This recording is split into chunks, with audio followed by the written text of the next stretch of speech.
confundes con un iceberg. La parte profunda de la mente es la parte subconsciente. Aproximadamente el 90% de lo que hacemos lo hacemos sin pensar.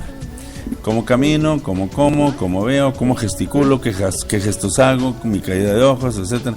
Y no nomás en el aspecto del movimiento físico, sino también cómo trato el dinero, cómo lo utilizo, para qué lo utilizo. Todas las formas de utilizar la abundancia también son subconscientes. Y sin embargo, solamente el 10% de mi mente es consciente. Entonces yo les pongo el ejemplo de que cuando vamos nosotros trabajando en la vida, regularmente tenemos a lo mejor una idea clara conscientemente de lo que vamos a hacer. Y pensamos que podemos manipular ese concepto o manejarlo, no así manipular, sino manejarlo para lograr ello. Pero aquí se presentan dos situaciones muy interesantes.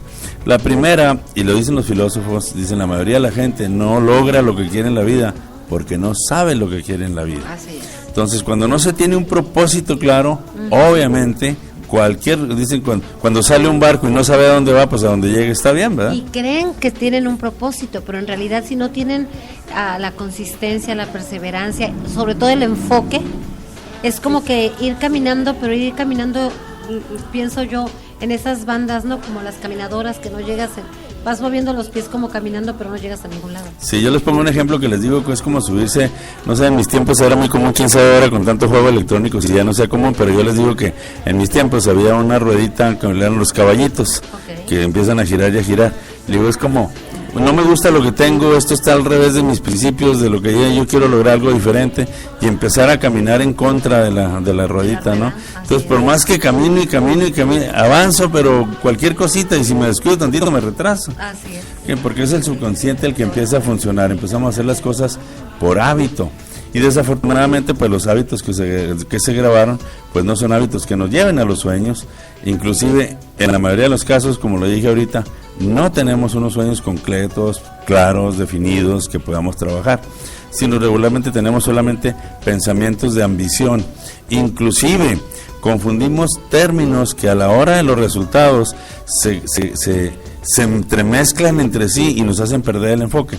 Por ejemplo, tener ambición saludable. ¿Por qué? Porque representa la proyección futura de mi abundancia y de lo que quiero lograr con ella.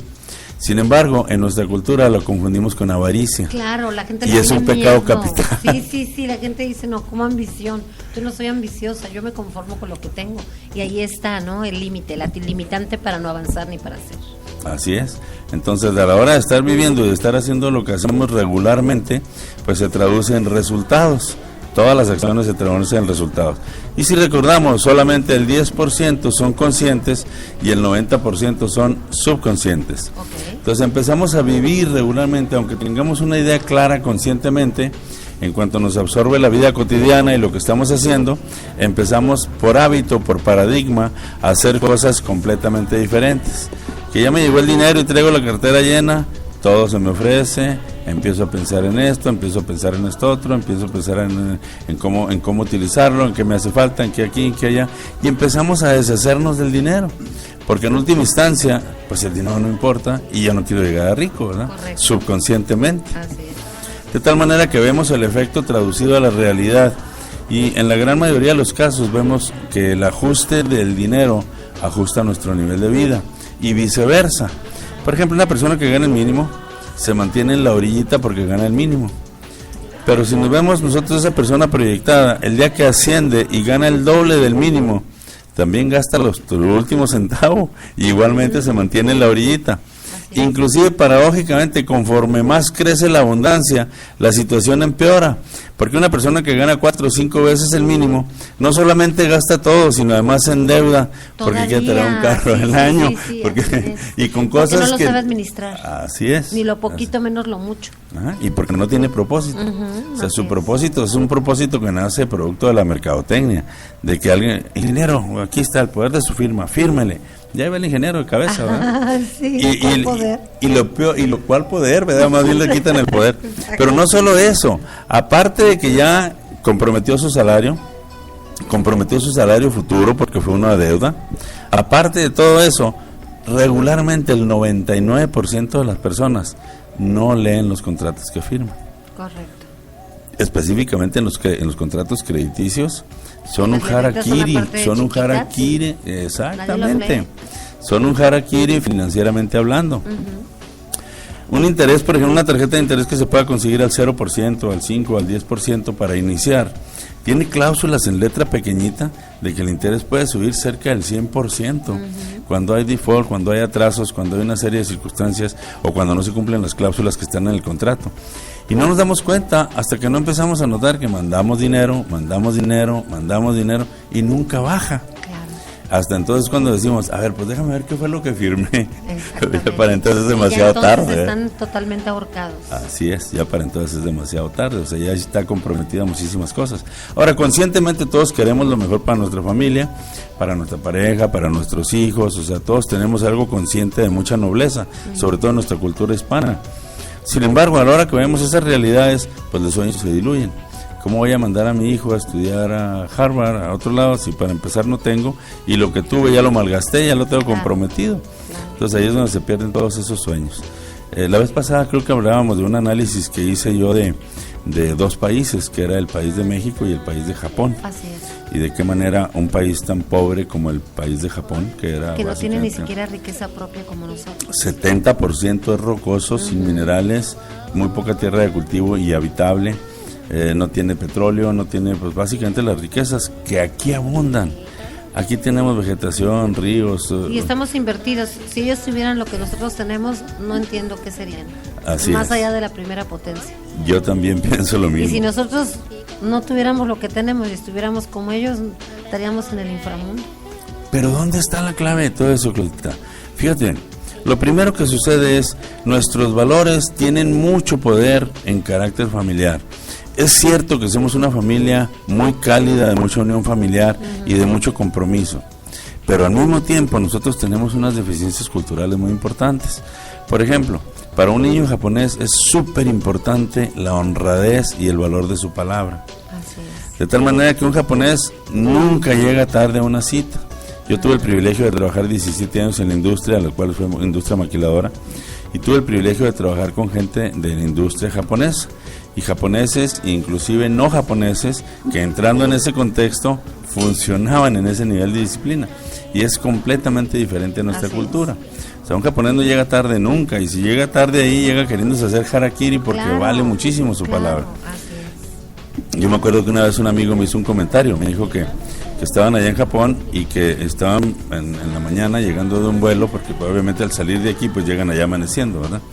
Y que iban a cruzar una calle y que no había pasado ni un carro, estaban solos los dos ahí en el semáforo en rojo. Y este amigo que me comentó es americano y el otro señor era japonés. Y que le dijo, pues vamos a pasarnos, pues está en rojo, pero no hay nadie, y si nadie nos está viendo. Y que le contestó el japonés, yo me estoy viendo. Entonces, la importancia que tiene de esos principios.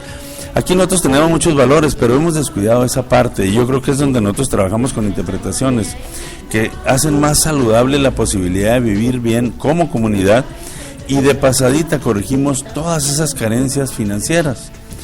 Por ejemplo, una de las interpretaciones que nosotros nos disminuye mucho es respecto a la honestidad. Nos consideramos una cultura honesta y somos muy honestos en muchas áreas de la vida, pero específicamente en la financiera, eso se diluye y se justifica. Por ejemplo, voy por la calle, encuentro un billete, lo piso, no volteo para nadie me vio, es mío, ¿verdad? Automáticamente. El japonés piensa, si no es mío, es de alguien más, ¿verdad? Y ahí nosotros empezamos a tener una diferencia importante culturalmente. Es más, si piso el billete y alguien me vio, no hay problema, ahorita nos repartimos, ¿verdad? Sí, así es. Pero no hay, es verdad, desgraciadamente no hay una honestidad, no hay como hacernos responsables de lo que es y de lo que no es, no hay palabra. Ajá. Hay muy poca, y creo que tengo la fortuna de conocer todavía personas que realmente tienen palabra, pero en realidad la palabra ya no le da ningún valor. Ajá. Y eso trae como por consecuencia la responsabilidad. Sí, porque si son irresponsables en eso, son irresponsables en todo, por eso económicamente no pueden estar bien. Y fíjate una cosa bien importante, ahí estás tocando un tema muy, muy, muy profundo con eso, porque entendemos, por ejemplo, que la palabra se le da a alguien más. O sea, por ejemplo, yo te puedo dar mi palabra y quedarte mal a un nivel tan alto de incumplimiento, Porque si yo no te digo, Claudia, te doy mi palabra que te pago tal día, si no te lo digo así, es como si no te hubiera hecho nada. Claro. Ahí te pago el lunes y no significa nada. Pero además, si da la palabra, pero igual, o sea, yo te prometo que te voy a dar, te voy a cumplir, y no lo hace, ni siquiera se siente mal. Pero allá voy. O sea, Porque entendemos que te di la palabra, cuando en el fondo yo me doy mi palabra. Yo me doy mi palabra de que te pago tal fecha. Yo me doy mi palabra que voy a cumplir con esto. Yo me doy mi palabra que te debo. Es primero dársela a uno mismo para poderla cumplir. A nadie más. Si el compromiso es con uno mismo. Ahora, ¿por qué tiene tanta relevancia eso? Tiene muchísima relevancia porque en la familia, nosotros cuando nos casamos o cuando nacen nuestros hijos, yo lo voy a educar.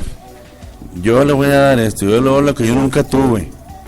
Pero a la hora de que no tenemos ese valor impregnado en nuestros paradigmas, en nuestra manera de ser subconsciente, se nos olvida. Y después llegan las personas, llega el amigo, llegan los amigos, llega esto, llega el carro nuevo, llegan las deudas, llega todo. ¿Y dónde queda la palabra que le diste a tu hijo? ¿Dónde queda tu palabra que tú te diste a ti de ser más digno con tu dinero? Pero es que volvemos a lo mismo, y yo creo que esto se aplica en la abundancia y se aplica en todos los términos de la vida. Si uno no cumple primero con uno mismo, no puede uno cumplir con nadie. Así es. Si uno no tiene palabra, si uno no tiene respeto por lo que uno mismo es, quiere y dice, ¿cómo lo vamos a dar? Así es. Eso es imposible. Esa es precisamente la esencia del entrenamiento del programa. Trabajar con todas esas cosas automáticas que están dentro de uno. A veces me preguntan a mí, ¿usted es un motivador? ¿Usted es una persona que viene y motiva a la gente aquí o es un conferencista? Digo, no, yo no soy un motivador. La motivación te dura mientras que estás a nivel consciente. O sea, si yo hablo contigo ahorita conscientemente y me pones atención, en cuanto salgas a las cosas inconscientes, ya estamos haciendo algo diferente. Claro. Porque sale lo que no estamos conscientes de hacer. Entonces yo les digo, yo no soy un motivador. Yo creo que la motivación, como está a nivel consciente, es como el baño diario. O sea, hoy ando limpio, hoy ando motivado, hoy ando todo. Mañana, pues ya no ando tan limpio ni tan motivado. Y es algo que se tiene que mantener. Así es, entonces para yo mantenerte limpio, tengo que estar yendo a motivarme, igual que como me tengo que estar bañe para estar limpio. Y llega un punto que, por ejemplo, después de tomar, que ahorita quiero que platiquemos del tema de sus talleres, y de hecho tenemos aquí 2 personas que nos van a compartir su experiencia del fin de semana que estuvieron con usted. Pero independientemente de que vayan y asistan, que yo me lo perdí porque se atraviesa el viernes que tengo el otro programa, pero va a haber oportunidad de que vayan. Es algo que ya tenemos nosotros que tener con nosotros mismos sin necesidad de estar yendo a 10 talleres y mantenerlo, o sea, continuarlo. Porque si nosotros toda la vida vamos a necesitar a alguien que nos esté empuje, pues no. Yo creo que tiene que tener uno las bases o lo que usted ofrece o lo que usted da en el taller, llevárnoslo con nosotros y seguirlas aplicando aunque no lo tengamos a usted, porque si no lo tendríamos que llevar a vivir a nuestra casa. Imagínese. Entre cuánto me tengo que partir, ¿verdad? Así no, y es muy interesante esa parte, porque los entrenamientos son completamente vivenciales, o sea, se viven las experiencias. Bueno, un ejemplo respecto a eso para ilustrarlo a las personas que nos están escuchando. Una persona una figura de autoridad, un papá le dice al niño, usted siempre debe ser honrado, siempre debe decir la verdad, debe cuidar su dinero, debe hacer esto, debe hacer... Y le da muchas instrucciones, entre ellas la de ser honesto, ¿verdad? Así es. Pasan los días, se descuida la persona, ya no está consciente. Un día que está todo relajado, que está todo normal, como es una vida normal, tocan a la puerta. Llega la persona, el niño abre la puerta, el papá está detrás de la puerta y le dice, ¿está tu papá? Sí, ¿de parte de quién? Dile que soy fulano tal, soy cobrador, vengo a cobrar esta factura.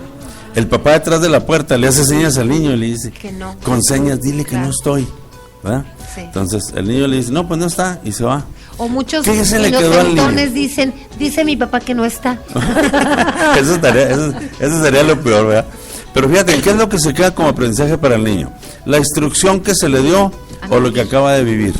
Lo que vivió. Lo que acaba de vivir. Porque si uno le da una instrucción, pero uno mismo los obliga a mentir, entonces ahí obvio que el niño dice, bueno, a lo mejor no analiza como nosotros los grandes, ¿por qué me dice una cosa y hace otra? Simplemente se enseña a decir, pues igual, mi papá me dice que saque buenas calificaciones, pero si no las saco, no pasa nada. Y todavía hay hijos ya más grandecitos que se atreven a decir, pues si tú me dijiste que no lo hiciera y tú lo haces, ¿con qué cara le enseña uno a los hijos? ¿Cómo me reclamas? Claro. Y No hay fíjate,